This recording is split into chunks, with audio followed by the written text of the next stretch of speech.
Olá, tudo bem? Graça e paz. Louvado seja o nosso Senhor e Cristo Jesus, o ressuscitado. Seja bem-vindo ao canal Limpos pela Graça, por aqui seu irmão em Cristo Cláudio. E vamos a mais um entendimento a respeito da graça de Deus. Vamos a mais um entendimento dos escritos que estão nas entrelinhas, procurando minuciosamente o entendimento das pequenas letrinhas, daquilo que está ali meio que escondidinho. E é assim que nós estamos conseguindo entender o Evangelho do Cristo ressuscitado. Entender e desvendar e desmistificar enganos seculares, mentiras seculares que estão aí, aprisionando pessoas, escravizando pessoas, fazendo dos filhos e eleitos do Criador marionetes, bonecos, sendo conduzidos por ventrílocos, sendo conduzidos por tutores, por guias em que na sua maioria são gananciosos, são perversos, são daimons cacós, espíritos maus. Mas não é espírito de demônio não, viu? Porque demônio significa daimons. Daimons é espírito. Espírito mais, espírito bom, espírito cacós, espírito mau, espírito ruim.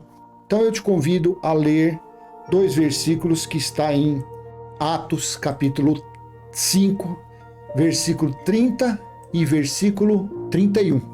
Só dois versículos. Um pingo, para um bom entendedor já basta. Não preciso ler todo esse capítulo 5 para você, porque o entendimento está aqui, ó. Está aqui nesses dois versículos. Amém? Então vamos lá.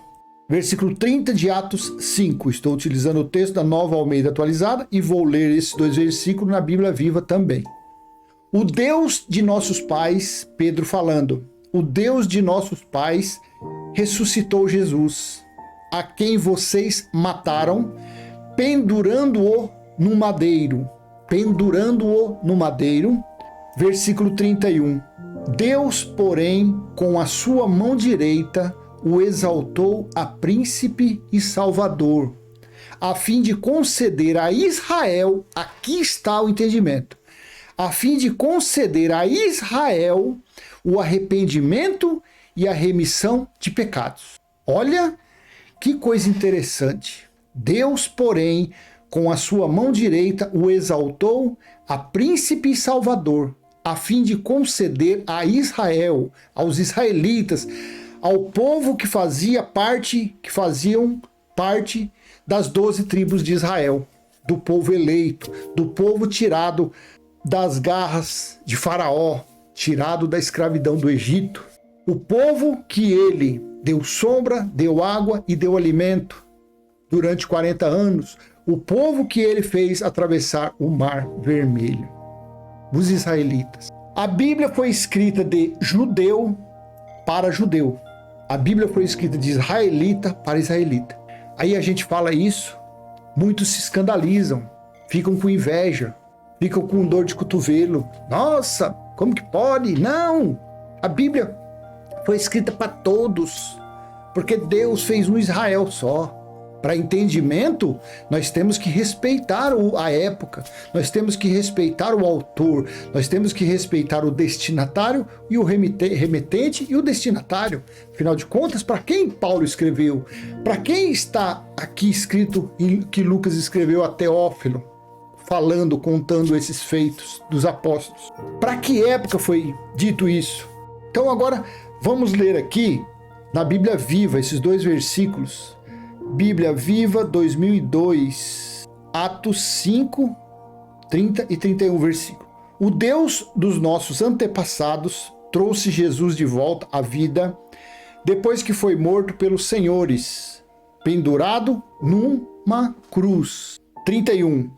Então, com vigoroso poder, Deus glorificou Jesus para ser príncipe e salvador, para que o povo de Israel tivesse uma oportunidade de arrependimento e para que os pecados deles fossem perdoados. Olha que interessante nessa Bíblia Viva 2002. E para que os pecados deles fossem perdoados. Então, a pergunta é, Jesus morreu para tirar os pecados de quem? Afinal de contas, Yeshua, Yahushua, morreu, foi pendurado naquele madeiro para salvar quem? Para libertar quem? Porque muitos perguntam, como que pode? Então quer dizer que se Jesus não morreu por nós, nós somos pecadores? Não, você não é pecador, você nunca foi pecador. A sua descendência, os seus antepassados, os estrangeiros, os gentios, isso é, se você não faz parte da comunidade de Israel e nem é judeu, nada, então você, o seu avô, o seu bisavô, o tataravô, o seu descendente 1.000, 2.000, 3.000 anos atrás, nunca tiveram pecados. Não, Jesus não veio para salvar eles. Jesus não veio salvar os gentios. Jesus não veio salvar os estrangeiros. Mas não precisa ficar abalado não, fique alegre, fique contente. Sabe por quê? Porque nós somos o povo, nós somos os filhos da promessa que Deus fez, que Elohim fez com Abraão, que ele seria pai de uma grande nação. Nós somos os filhos da promessa, nós somos o povo da fé. Nós já fomos escolhidos por ele antes mesmo da fundação do mundo. O Espírito que está aqui dentro existe antes da fundação do mundo. Este véu de gentil aqui não tem condenação nenhuma, não tem pecado nenhum. Então você é um falso profeta, você agora está provando que você é um mentiroso. Não, eu vou te mostrar, veja. Veja o que Paulo disse aos gentios de Roma, capítulo 2, versículo 14. Quando, pois, os gentios que não têm a lei fazem por natureza o que a lei ordena, eles se tornam lei para si mesmos, embora não tenham lei. E o que era pecado? Veja, vamos ler 1 João, capítulo 3, versículo 4. 1 João, capítulo 3, versículo 4. Todo aquele que pratica o pecado também transgride a lei, porque o pecado é a transgressão da lei. Então, voltando aqui, quando, pois, os gentios que não têm a lei, e aí, você é um pecador? Você recebeu lei? O seu descendente, o seu ancestral de 5.000 anos atrás, ele recebeu a lei? Lá no pé do Monte Sinai? Lá por Abraão e Arão receberam? Os seus antepassados receberam a lei? Não. Nunca tiveram lei. Então como que eles seriam acusados, como que eles passariam pelo juízo do ano 70 se não foi dado nenhuma lei? Então a lei é, o que é mesmo a lei? Todo aquele que pratica o pecado também transgride a lei, porque o pecado é a transgressão da lei. Então voltando aqui em Atos capítulo 5, versículo 31, Deus, porém, com a sua mão direita o exaltou a príncipe e salvador, a fim de conceder a Israel o arrependimento e a remissão de pecado.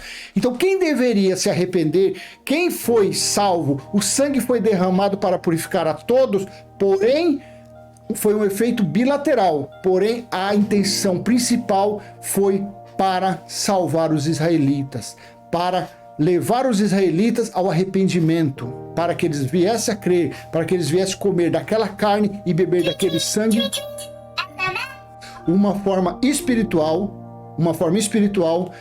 que eles tinham somente crer. Qual é a obra? Perguntaram para Yeshua, qual é a obra que devemos fazer para agradar o Pai? Creia naquele que ele enviou, somente isso. Então isso era o comer da carne e beber do sangue dele, crer naquele sacrifício. Quem? Os gentios? Não, os judeus. Porque veja o que João Batista disse em João capítulo 1, versículo 29. No dia seguinte, vendo que Jesus vinha em sua direção, João Batista disse: eis o Cordeiro de Deus que tira o pecado do mundo. O pecado do mundo. Que pecado que era que o Cordeiro ia tirar?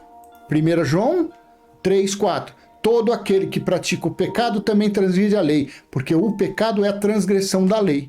Então o Cordeiro que ele tirou o quê? Os pecados, ele tirou a maldição da lei. O fim da lei foi Cristo. Veja, até quando durou a lei?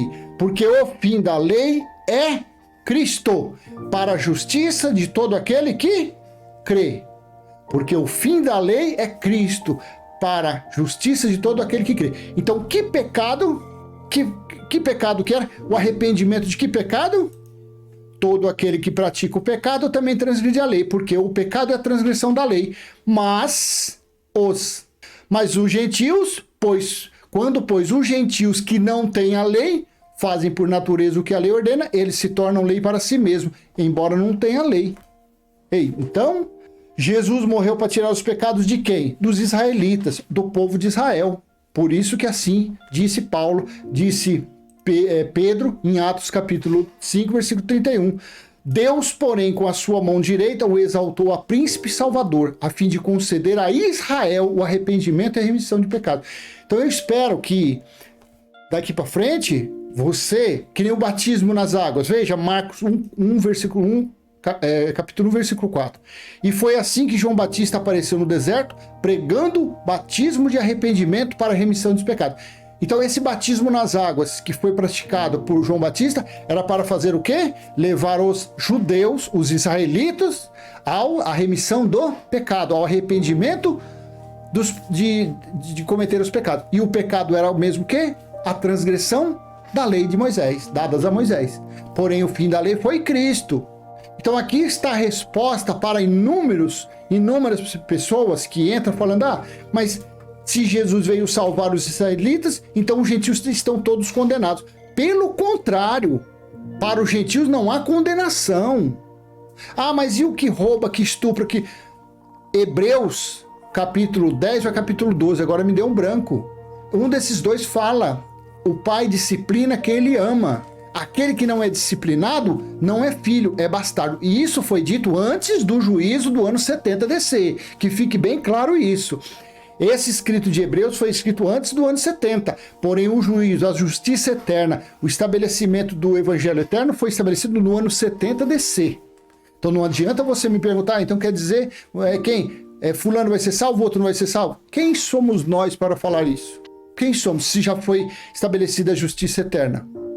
Como está em Daniel capítulo 9, do versículo 24 em diante.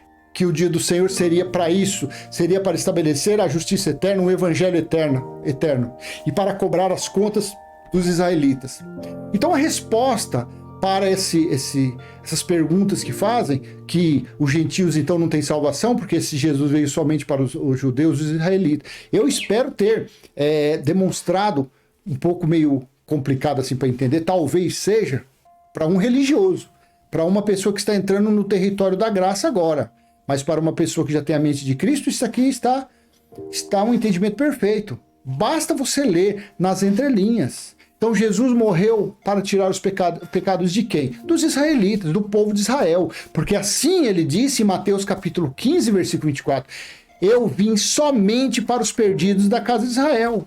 Da mesma forma, quando o cordeiro tinha que ser a Páscoa judaica, lá no Egito, lá em Faraó, que tinha que matar o cordeiro, tinha que ser perfeito, de um ano sacrifício, e o sangue passar no batente da porta, da mesma forma que foi dado libertação, foi dado a liberdade para aquele povo, aconteceu de novo no madeiro, aconteceu de novo. Da mesma forma que eles foram incrédulos, foram idólatras, quando foram tirados do Egito, da mesma forma aconteceu no Tetelestai, da morte de cruz. A mesma incredulidade, a mesma idolatria, as mesmas blasfêmias. E agora piorou, porque agora junta judeu incrédulo e gentil incrédulo também. Tudo incrédulo. E aí? Como que espera? Como esperarmos termos na Terra um mundo bom para vivermos? Como que pode? Como que a gente vai viver num mundo sem catástrofes, sem tragédias, sem destruições? Como que pode? Se as maldições estão por aí. Se a incredulidade é o que domina a mente das pessoas. Os religiosos mentiram na época de Jesus. Os religiosos mentiram na época de Paulo. Os religiosos mentem. Os líderes religiosos e os religiosos juntos, aqueles que não querem se converter para o Cristo ressuscitado, são todos blasfemos, são todos incrédulos, mentirosos. Fazem a mesma coisa. Não mudou nada, só mudou a época. Os dias de Jesus, os dias de Paulo é nos dias de hoje. Quando a gente vem falar da sã doutrina, os religiosos vêm com 7 pedras na mão, querendo nos apedrejar. E eu não duvido, eu vou ser sincero para você, eu não duvido, não sei se vai ser esse ano, o ano que vem, não duvido, mas vai ser perseguido sim, igual naqueles dias. E hoje em dia vai ser canal do YouTube hackeado. Se tiver oportunidade de eles te pegar lá na rua, eles vão te pegar e dar uma boa de uma coça. Pode ter certeza que isso vai acontecer. Não há nada novo debaixo do céu, infelizmente. Amém? Então eu vou deixar essa mensagem com você. Reflita bem em Atos capítulo 5, versículo 30 e 31. Que ele veio conceder o arrependimento para o povo de Israel, para os israelitas. Então não adianta, é em vão você querer agradar a Deus. Você agrada o seu mestre, você agrada o seu líder religioso. Não adianta você querer agradar a Deus com práticas, com obras do antes da cruz. É uma ignorância, é uma cegueira muito grande que você faz. É uma profanação muito grande. Está aí, a cada dia que passa, a gente tem mais a revelação da palavra, a gente consegue entender mais nas entrelinhas qual o objetivo. Por isso que para nós hoje a Bíblia é um livro de receita de bolinho de chuva. A gente lê com entendimento, não tem dificuldade, porque é o Espírito Santo nos dando esse entendimento. Então saia, vire as costas para o engano, saia das trevas, venha para a luz e você também terá o mesmo entendimento. Amém? Eu deixo essa mensagem com você, espero ter sido útil de alguma forma e se foi, joinha, compartilhe esse vídeo. Se você não é inscrito, se inscreva nesse canal e ative o sininho para receber novas mensagens. Amém? Pai nosso que está em nós, santificado já foi o nosso espírito e está em nosso espírito o teu reino e já foi feita a tua vontade, assim na terra como no céu. Graça e paz. Tchau, tchau.